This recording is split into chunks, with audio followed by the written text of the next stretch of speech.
The twin suns burned high over the vast dunes, their light shimmering against the golden waves of sand. The heat was merciless, distorting the horizon in rippling mirages, but the desert ghosts had long learned to see through illusions.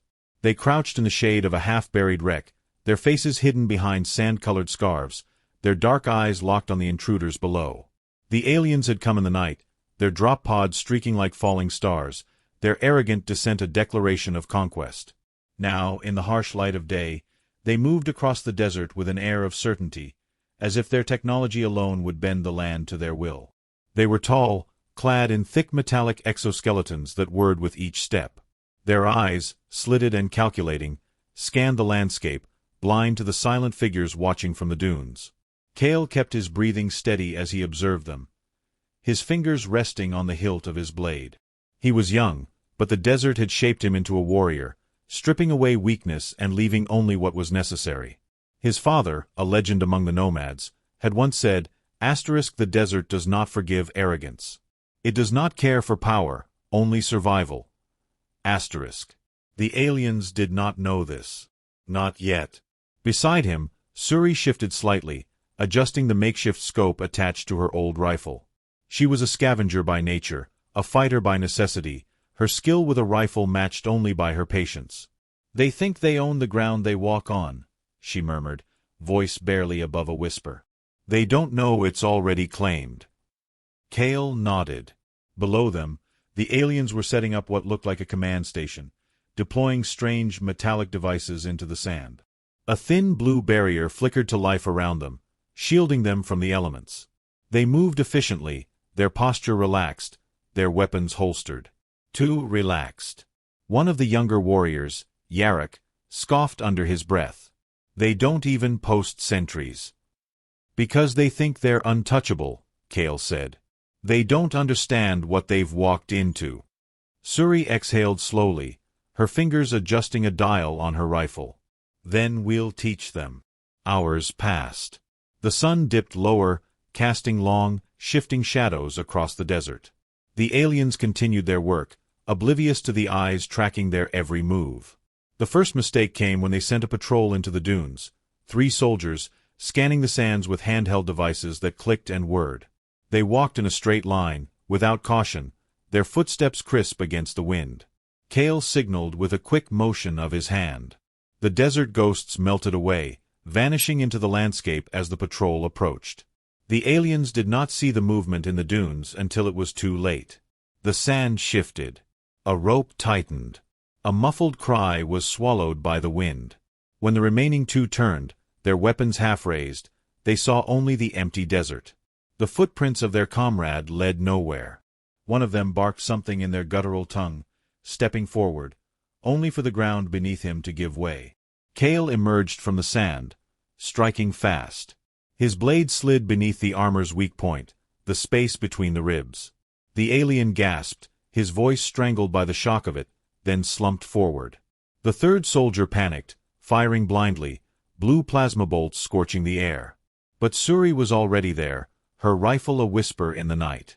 The shot was clean, striking just beneath the alien's jaw. He crumpled, lifeless. No alarms sounded. No one at the camp had noticed. Kale wiped the blood from his blade, scanning the horizon. He turned to the others. "Take their weapons. Bury the bodies." Yarok grinned. "You think they'll get the message?"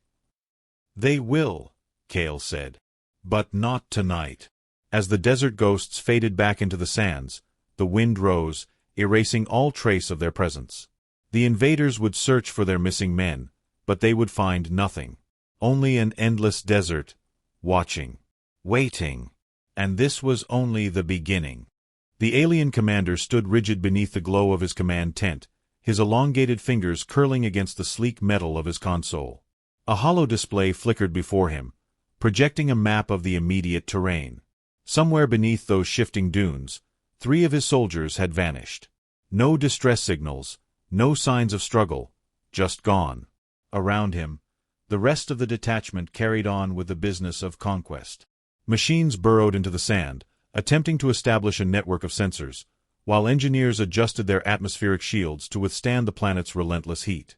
They worked with a quiet confidence, as if the desert would submit to them as every world before it had. The commander exhaled sharply through his nostrils. These creatures, these humans, had been classified as primitive, their technology outdated, their civilization fractured. But something was wrong here. The loss of 3 soldiers in a matter of hours was not an accident. "Deploy additional patrols," he ordered, his voice a low growl. "Double the perimeter guards. We are not alone." A sharp click from behind signaled acknowledgement, and soon, more of his soldiers fanned out into the desert, their footsteps crunching against the sand.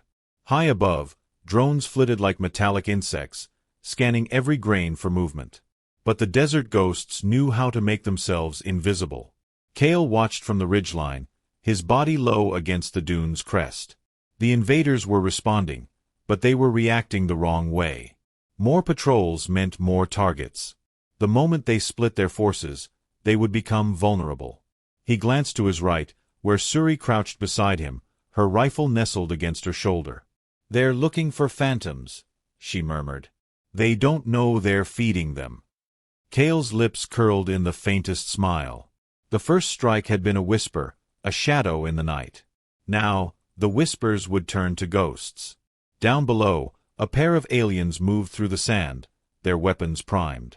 Their posture was different now, more rigid, more alert, but fear had already begun to seep into their movements. They stepped carefully, eyes flicking toward the ridgelines, the dunes, the empty air around them. They expected an attack. But expecting an attack and surviving one were not the same thing. Kale signaled to Yarrick and the others, who had already spread out along the dunes. He lifted 3 fingers, then 2, then 1. The moment his hand dropped, the sand exploded into chaos. Yarrick surged forward first, his curved blade slicing through the alien's throat before the soldier could even react. Blood, dark and viscous, sprayed against the sand. The second alien whirled, raising his rifle, but Suri's shot cracked through the night. The impact struck high on the creature's chest, sending it sprawling backward. Before it could recover, Kale was upon it, his knee pressing hard against its armored chest. The alien's jaw clicked as it rasped something in its native tongue, a desperate plea or perhaps a curse. Kale didn't care. He took his blade and dragged it across the soft seam of its helmet. The patrol was gone in seconds. But they left something behind. A device, still clutched in the fallen soldier's hand, blinked weakly. It was small, no larger than a human palm, its surface adorned with alien script. Kale plucked it free, turning it over in his fingers. The display pulsed softly, an active signal. "They were tracking something," Suri said, kneeling beside him. "Or someone." Kale's gut twisted. He turned his gaze back to the main encampment, where more lights flickered beneath the shielded dome. The invaders were watching the desert, but they weren't just looking for missing soldiers anymore. They were hunting. "Move," he ordered. "We need to disappear." By the time the next patrol arrived, they found only bodies, cooling beneath the moonlight. The wind howled through the dunes, carrying away footprints, carrying away the ghosts. Back at the camp, the alien commander examined the remains of his fallen scouts. His jaw tightened, the ridges of his brow furrowing. These deaths had not been the result of random resistance. This was methodical, tactical, the work of killers who knew the land better than his soldiers ever could. One of his lieutenants approached, gesturing to the blinking device in the commander's palm. "They took the tracker." The commander exhaled through flared nostrils. "Then they know we're coming." For the first time, he wondered if this planet was more dangerous than they had been led to believe. Night blanketed the desert in a shroud of cool darkness, but the air was thick with tension. The invaders had learned to fear the dunes, yet fear was not enough to save them. They had deployed more forces, armored transports, and scanning towers that pulsed with an eerie blue glow, sending out waves of energy in search of the unseen enemy. But the desert ghosts had already planned their next move. Kale knelt beside a jagged rock formation, his fingers tracing the crude lines he had drawn in the sand, a map of the encampment below. The alien stronghold was temporary, its structures sleek but hastily erected. Their technology, while advanced, was not designed for war in a place that rejected all foreign life. They had built their walls to keep the desert out, not realizing the real threat was already inside. Suri studied the map, her rifle resting across her lap. "They're nervous," she murmured. "You can see it in the way they move. They think we're everywhere." Kale smirked. "Let's make that fear real." Yarrick, crouched nearby, shifted his weight impatiently. "What's the plan? We hit their water reserves? Power grid." Kale shook his head. "We take their eyes." The aliens relied on their scanners, their drones, their machines to navigate the battlefield. Without them, they would be blind, just more lost souls in an ocean of shifting sands. Kale's finger tapped against the map, highlighting their target, a cluster of thin, towering spires near the center of the camp. Their signal relays. A direct assault would be suicide, but the desert ghosts didn't fight wars like the invaders did. They would not charge, would not clash head-on. They would come as the desert did, silent, creeping, inevitable. The plan was simple. A distraction at the perimeter, drawing the aliens' attention outward. Then a strike team would slip inside, disabling the relays before the enemy even realized they were there. As the others prepared, Kale and Suri moved through the dunes, flanking the camp from the north. Yarrick and the others took position near the southern ridge, where they would ignite a controlled explosion, a harmless detonation designed to mimic a larger force. Minutes passed like hours, the quiet stretching unbearably thin. Then, the explosion. A deafening boom shattered the night, a plume of fire and sand erupting from the ridge. Alien voices barked orders, their spotlights cutting frantically through the dark. Panic rippled through their ranks. That was all the opening Kale needed. He and Suri slipped past the outer barricades, pressing close to the cool metal of an alien transport. The air hummed with energy, the scanning towers pulsing overhead, but they moved with practiced ease, weaving through the shifting lights. The guards, now scattered and disoriented, were watching the wrong places. Near the central hub, Kale spotted their target, a thin, pulsing spire standing like a needle against the night sky. Its base was guarded by 2 soldiers, their weapons cradled in clawed hands. They were vigilant, but vigilance meant nothing if you didn't know where to look. Suri moved first. A breath, a whisper of motion, and her blade found the soft tissue beneath the first soldier's helmet. The second turned, startled, but Kale was faster. His knife met its throat, and the alien slumped without a sound. No alarms. No shouts. Just the hum of oblivious machinery. Suri knelt, pulling a pack from her belt.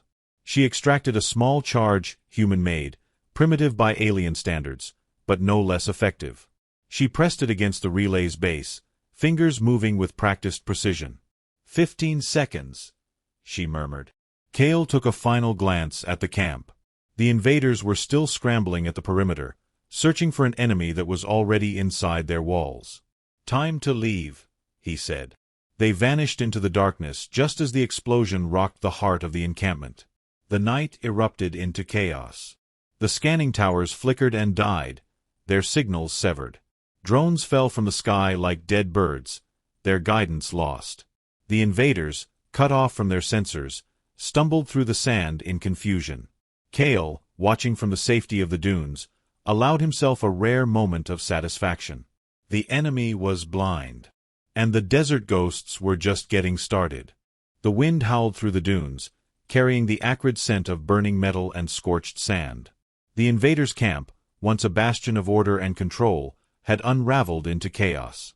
Soldiers moved frantically, shouting in their guttural tongue, their sleek weapons sweeping the darkness for an enemy they could no longer see. Their drones had fallen silent, their scanners reduced to useless husks. And the desert ghosts watched. Kale crouched low on a rocky outcrop, his gaze sharp as he observed the disarray below. The explosion had done more than destroy their relays, it had shattered their confidence. Without their technology, without the artificial eyes they relied upon, they were reduced to creatures groping in the dark. Suri settled beside him, adjusting the rifle in her grip. "They're scared. They should be." Kale's voice was quiet, firm. He watched as the alien commander, a tall figure clad in dark metallic plating, paced near the heart of the camp. Even from this distance, Kale could see the tension in the commander's movements.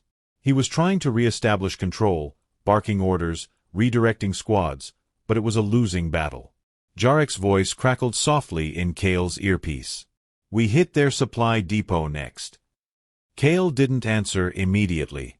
Disrupting their logistics would deepen their panic, but there was something more pressing. The enemy was already on the defensive. The real opportunity was not just to weaken them, but to break them. He turned to Suri. "I want their commander." She frowned, glancing toward the encampment. "That's a risk." Kale's jaw tightened. "If we take him, the rest will fall apart." The plan formed quickly. While the invaders scrambled to restore order, the desert ghosts would slip inside again, but this time their goal was not sabotage, it was extraction. If they could capture the commander, drag him into the very desert he sought to conquer, they would not need another explosion to shatter his forces. Fear would do the work for them. Under the cover of shifting sands, they moved. The enemy had reinforced their perimeter, but their patterns were erratic, dictated by uncertainty rather than strategy. Kale and his team wove through the gaps, ghosts slipping through the cracks of a crumbling fortress. Inside the camp, the air was thick with tension. The commander stood near a mobile console, surrounded by lieutenants, his alien fingers tapping furiously against glowing screens. Data scrolled rapidly, but without their sensors, the information was little more than static. Kale signaled, and the ghosts struck. A knife slit a throat before an alarm could be raised. A silenced shot took down another. The commander turned, his jaw tightening as he reached for his weapon, but Kale was already there. His blade met the weak seam in the alien's armor, the tip pressing just enough to send a message. "Don't." The commander's slitted eyes flickered with something. Recognition, perhaps. He did not struggle. His lieutenants lay lifeless around him, his camp in ruins, his soldiers lost. He understood. Jarek secured the commander's arms, binding them with scavenged restraints. Suri kept her rifle trained on him as they slipped back into the desert, unseen. The commander did not resist. He had ruled over lesser species before, crushed weaker civilizations underfoot. But now, stripped of his machines, of his weapons, of the comforts of war, he was just another creature standing in a land that did not belong to him. By the time his soldiers realized he was gone, the desert ghosts had vanished once more, leaving only shadows in the sand.